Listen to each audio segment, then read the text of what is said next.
विश्वरत्न परमपूज्य डॉक्टर बाबासाहेब आंबेडकरांचा विजय असो, विजय असो, डॉक्टर बाबासाहेब आंबेडकरांचा विजय असो, विजय असो, विश्वरत्न परमपूज्य डॉक्टर बाबासाहेब आंबेडकरांचा विजय असो, विजय असो. जय भीम. गौतम बुद्धांचा, बोधिसत्व डॉक्टर बाबासाहेब आंबेडकरांचा. रद्द करो, रद्द करो, पीटी ऍक्ट रद्द करो, रद्द करो, रद्द करो. महाबोधी महाविहार मुक्त झालेच पाहिजे.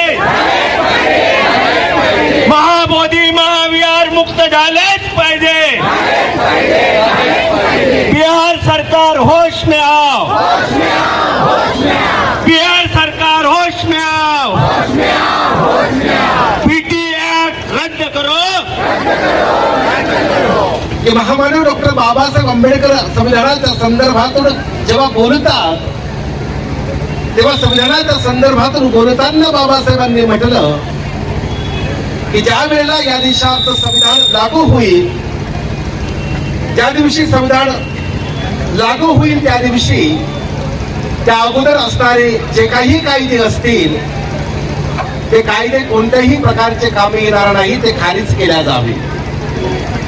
म्हणजे बाबासाहेब आंबेडकर 1949 पर्यंत जे कायदे या देशामध्ये अस्तित्वात होते, मग 1949, 50चा असो, 1935चा असो, की जे त्या कोणत्याही कायद्यावर या देशातलं राज्य व्यवस्थापन चालत होतं, त्या राज्य व्यवस्थापनाच्या संबंधाने त्या कायद्याच्या संदर्भातून बाबासाहेब आंबेडकर म्हणतात की ज्या दिवशी या देशाचं संविधान लागू होईल त्या दिवशी त्या अगोदर असणारे सर्व कायदे रद्द होतील.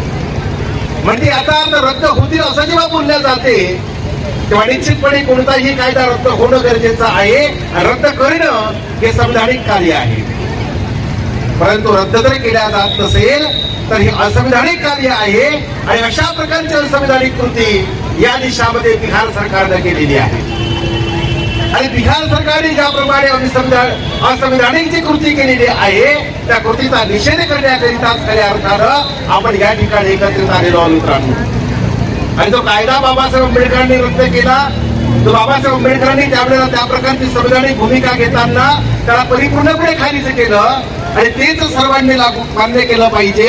पण तरीही त्या ठिकाणी बिहार सरकार जर ते मान्य करत नसेल तर याचा अर्थ सरळ आहे का ते असंविधानिक कृती करण्याचं काम बिहार सरकारनं केलं आणि त्याच्या विरोधामध्ये बंड पुकारून नवं परिवर्तन आणण्यासाठी आम्हाला प्रयत्नशील राहावं लागेल.